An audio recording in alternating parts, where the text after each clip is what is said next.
Buenos días, hoy vamos a resolver ejercicios de la EBAU del bloque de probabilidad y estadística. En concreto, vamos a trabajar la convocatoria de Castilla y León 2019 que tuvo lugar en julio. Comenzamos. Y el primer ejercicio de estadística y probabilidad decía lo siguiente. Una multinacional farmacéutica elabora un test para la detección precoz de la enfermedad producida por el virus del ébola. El test da positivo en el 86% de las personas que son portadoras del virus y da negativo en el 92% de las personas que no son portadoras del virus. Además, en una cierta zona geográfica, el 2% de la población es portadora del virus.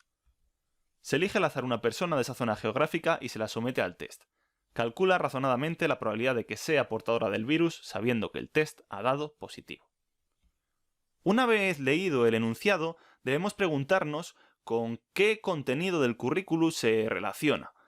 En este caso, si lo pensamos bien, va a ser un problema en el que vamos a ir teniendo que hacer una elección tras otra o tomando una decisión tras otra.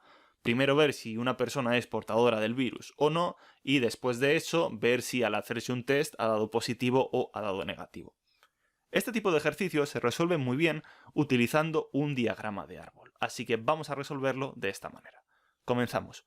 Y lo primero de todo es definir la nomenclatura que vamos a utilizar para escribir de manera más rápida el problema.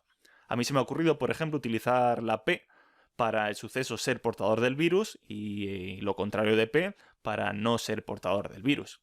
Y voy a utilizar el símbolo más para el suceso dar positivo en el test y el símbolo menos para el suceso de dar un test negativo. Una vez hecho esto, ya podemos pasar a dibujar nuestro diagrama de árbol, y va a ser muy sencillo porque ya lo hemos dicho antes, su estructura. Lo primero que vamos a ver es si una persona era o no portadora del virus, y después vamos a observar si al realizarle un test da positivo o este da negativo. Repito, si da positivo o si da negativo. ¿Y cuál es la probabilidad de cada uno de estos sucesos? Bueno, pues para saberlo vamos a ir leyendo poco a poco otra vez el enunciado. Fijaos que a mitad del enunciado nos cuenta el ejercicio que en una cierta zona geográfica el 2% de la población es portadora del virus. Bueno, pues lo ponemos en nuestro diagrama de árbol. La probabilidad de ser portador es del 2% o lo que es lo mismo una probabilidad de 0,02. Y por tanto, el suceso contrario tendrá una probabilidad de 0,98. Continuamos leyendo y en la segunda línea el enunciado nos cuenta que el test da positivo en el 86% de las personas que son portadoras. Es decir, si tenemos a una persona portadora, el test dará positivo con una probabilidad del 86%, o lo que es lo mismo 0,86, y por tanto el suceso contrario tendrá una probabilidad de 0,14. Y continúo leyendo, da negativo en el 92% de las personas que no son portadoras. Si una persona no es portadora, dará negativo con una probabilidad de 0,92, y por tanto el suceso contrario tendrá una probabilidad de 0,08.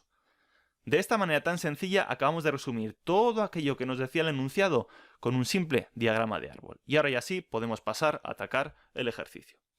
El ejercicio lo que nos pide es que calculemos la probabilidad de que la persona elegida al azar sea portadora del virus, sabiendo que el test ha dado un resultado positivo.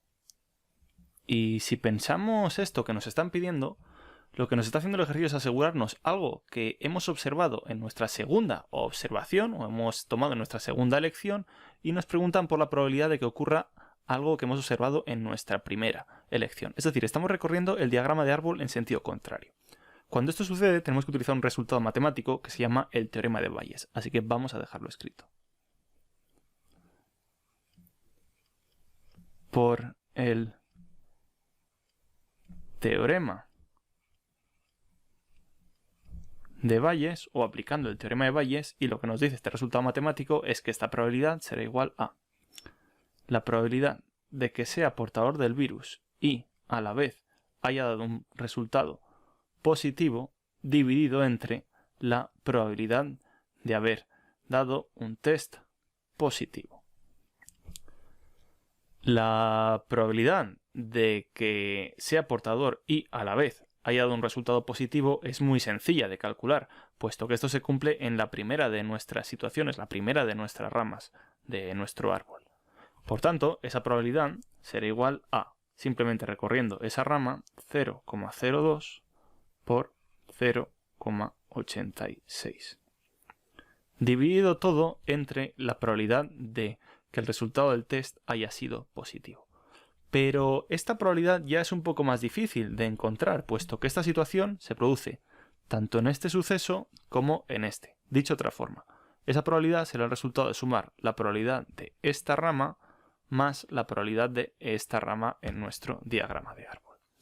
Y siempre que tengamos que sumar varias ramas, vamos a utilizar un resultado matemático que se llama el teorema de la probabilidad total. Así que lo dejamos escrito. Por el teorema de la probabilidad total, la probabilidad de dar un resultado positivo será igual a, y vamos a recorrer la primera de nuestras ramas. Probabilidad de ser portador por la probabilidad de dar positivo sabiendo que es portador. Más, y ahora vamos a recorrer la segunda de nuestras ramas. Probabilidad de no ser portador del virus por la probabilidad de dar positivo sabiendo que no es portador del virus. ¿Cuánto valen cada una de estas probabilidades? Bueno, pues simplemente recorriendo las ramas lo vamos a saber. La primera rama, pues esto será igual a 0,02 por 0,86 más, y si ahora recorremos la segunda rama, 0,98 por 0,08. Si realizamos estos cálculos, esto es igual a 0,0956. Así que esta probabilidad, que era la que nos pedían o que necesitábamos inicialmente, la ponemos en el denominador, 0,0956, y resolviendo este simple cálculo, la probabilidad, que es la solución de nuestro ejercicio, es igual a 0,1799, o lo que es lo mismo, una probabilidad del 17,99%. El segundo ejercicio de este bloque decía lo siguiente. Supongamos que tenemos una moneda de 2 euros trucada de manera que la probabilidad de que al lanzarla al aire salga cara es el triple de que salga cruz. Calcula razonadamente la probabilidad de que al lanzarla una vez al aire salga cruz. Para abordar este ejercicio yo he preferido primero utilizar un diagrama de árbol para visualizar de una manera mucho más clara la situación que me están contando. Vamos a lanzar una moneda y puede salir cara o puede salir cruz. El propio enunciado me dice que la probabilidad de que salga cara va a ser el triple de la probabilidad de que salga cruz, así que una manera muy sencilla de resolver todo el ejercicio sería pensar en dos números, uno que fuese el triple del otro.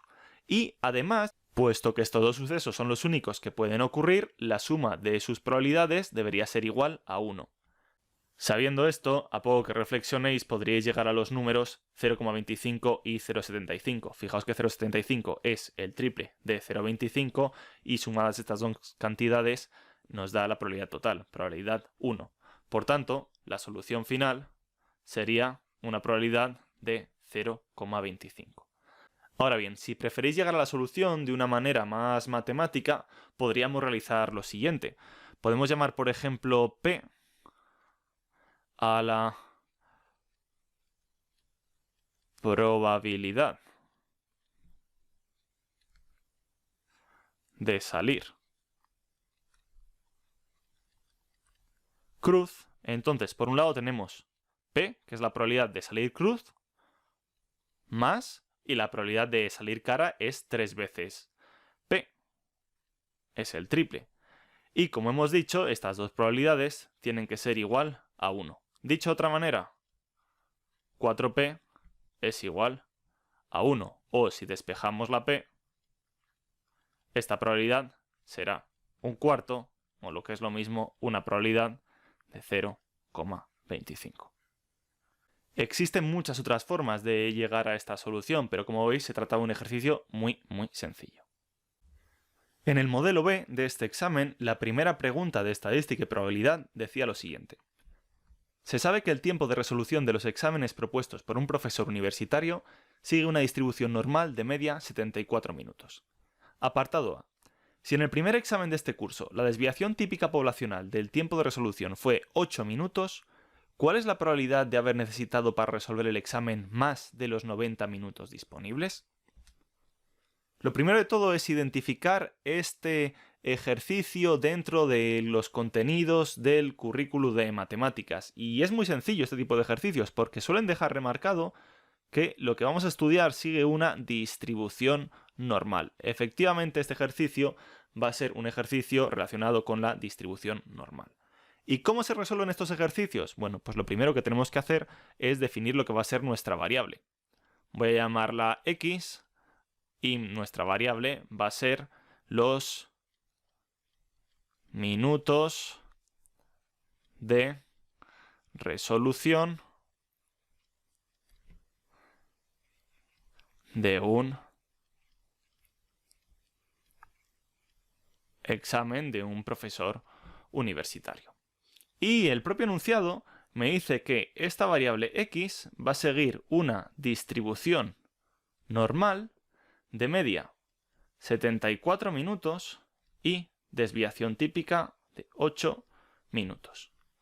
Lo que me está pidiendo el apartado A es que calcule la probabilidad de que esta variable sea mayor que 90. Es decir, la probabilidad de haber necesitado para resolver el examen más de los 90 minutos disponibles.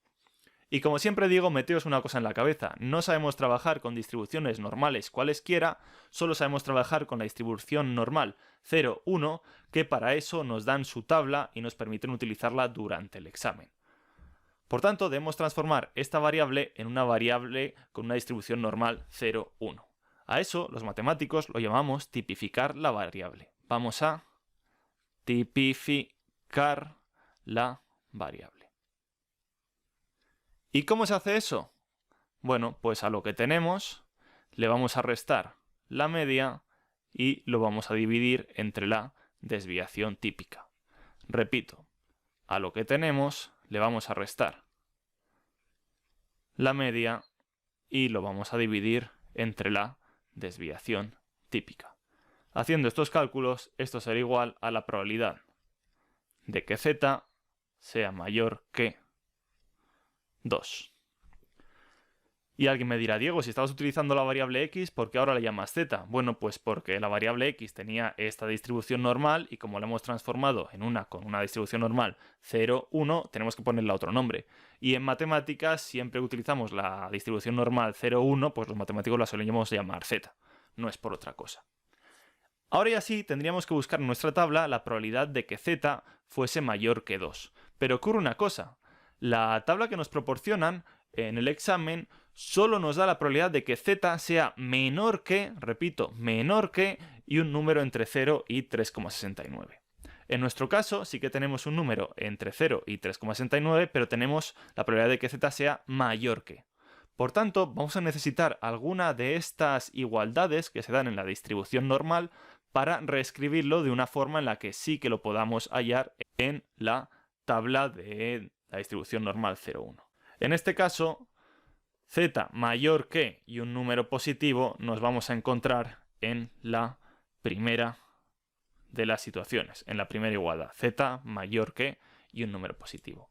Así que podemos reescribir nuestra probabilidad haciendo uso de esa igualdad como 1 menos la probabilidad de que z sea menor que 2. Y ahora ya sí, esta probabilidad la podemos buscar en nuestra tabla. Vamos a buscar el número 2, o lo que es lo mismo, el número 2,00.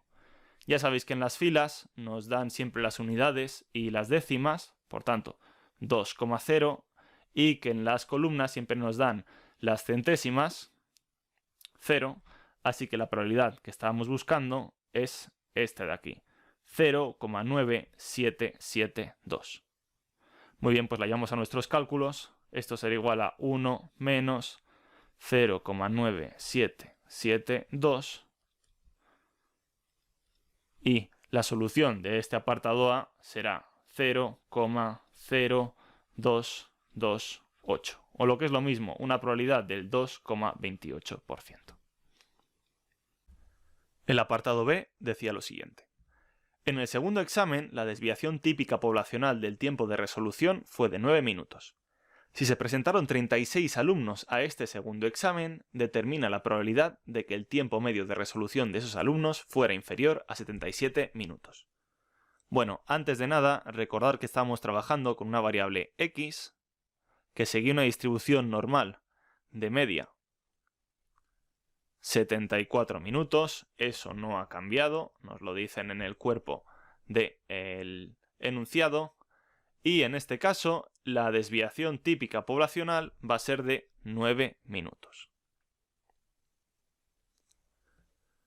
Pero ocurre una cosa, en este ejercicio me están pidiendo la probabilidad del tiempo medio de resolución, por tanto no va a ser un ejercicio típico de distribución normal, sino que vamos a tener que trabajar con la distribución de la media muestral. Para lo cual tenéis aquí a la derecha de vuestra pantalla la forma de obtener dicha distribución normal. En este caso, el tamaño de la muestra, la n minúscula, va a ser de 36 alumnos, como nos dice el enunciado.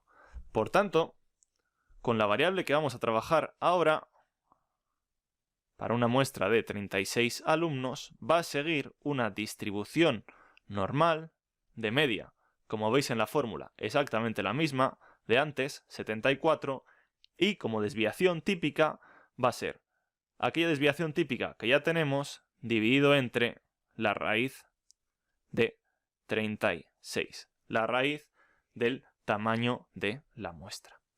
Y ahora ya sí va a ser un ejercicio de distribución normal, como los que estáis acostumbrados. Comenzamos. Y lo que me están pidiendo es que calcule la probabilidad de que mi variable sea menor que 77. Una vez más, lo vuelvo a repetir, no sabemos trabajar con distribuciones normales, cualesquiera, solo sabemos trabajar con la distribución normal 0, 1, así que para ello tenemos que tipificar la variable. ¿Y cómo se hace eso? Bueno, pues a lo que tenemos le vamos a restar la media y lo vamos a dividir entre la desviación típica. Repito, a lo que tenemos le vamos a restar la media y lo vamos a dividir entre la desviación típica. Realizando estos cálculos, esto va a ser igual a la probabilidad de que z sea menor que 2. Así que vamos a acudir a nuestra tabla de la distribución normal 0,1 para buscar el número 2, o lo que es lo mismo, 2,00. Ya sabéis, en las filas nos van a dar las unidades y las décimas, 2,0. Las columnas nos dan las centésimas, 0. Así que la probabilidad buscada era 0,9772. Lo llevamos a nuestros cálculos y el resultado del apartado B es 0,9772. O lo que es lo mismo, una probabilidad del 97,72%. El último ejercicio de estadística y probabilidad que cayó en este examen decía lo siguiente. Se consideran dos sucesos independientes, A y B. Si la probabilidad de que ocurra A es 1/2 y la probabilidad de que ocurran ambos a la vez es 1/3, calcula la probabilidad de que no ocurra A y no ocurra B. Bueno, lo primero de todo que ya sabemos es que la probabilidad de que ocurra el suceso A es 1/2 y la probabilidad de que ocurran ambos a la vez, es decir, la probabilidad de A intersección B es 1/3. A partir de aquí, tenemos que calcular la probabilidad de que no ocurra A y a la vez no ocurra B. Esto lo podemos escribir de la siguiente manera. Probabilidad de que no ocurra A intersección no ocurra B. Y en este momento, al ver esto, se nos tiene que venir a la cabeza un resultado matemático que es la ley de Morgan, que nos dice que esta probabilidad es igual a la probabilidad del suceso contrario a A unión B. Y calcular la probabilidad de un suceso contrario es muy sencillo, es 1 menos la probabilidad de dicho suceso. Por tanto, resolver el ejercicio va a ser relativamente sencillo, solo tenemos que calcular la probabilidad de la unión de ambos sucesos. Para ello existe una fórmula matemática, la tenéis tanto a la derecha como aquí, la que acabamos de escribir. Lo que nos quiere decir esta fórmula es que la probabilidad de la unión va a ser igual a la probabilidad de A más la probabilidad de B menos la probabilidad de su intersección. Y algunos de estos datos ya lo sabemos. La probabilidad de A es 1/2, la probabilidad de B no la sabemos, menos, y la probabilidad de la intersección sí que la sabemos, 1/3. Tenemos que hallar, por tanto, la probabilidad del suceso B. ¿Cómo hacerlo? Bueno, pues había una pista dentro del enunciado y es que me decían que los sucesos A y B eran independientes. Y cuando dos sucesos son independientes, se produce que la probabilidad de su intersección es igual a la probabilidad de uno por la probabilidad del otro. Y dos de estas probabilidades sí que las sabemos. La probabilidad de la intersección es 1/3, la probabilidad de A era 1/2 y lo que no sabíamos era la probabilidad de B. Pero bueno, esta sí que la podemos despejar. La probabilidad de que ocurra el suceso B es 2/3. Ah, genial, pues vamos a llevarlo a la fórmula en la que nos faltaba esta probabilidad. 2/3. Y de esta manera podremos hallar la probabilidad de A unión B, que será igual a 5/6, si hacéis los cálculos. Ah, genial, pues vamos a llevar esto a nuestros cálculos y la probabilidad que estábamos buscando será igual a 1 menos 5/6, o lo que es lo mismo, 1/6. 1/6 será la probabilidad de que no ocurra A y a la vez no ocurra B. Lo que nos deja claro este ejercicio es que tenemos que controlar perfectamente todas y cada una de las fórmulas que pertenecen a la teoría de probabilidad. Una vez las dominemos, resolver este tipo de ejercicios será muy sencillo.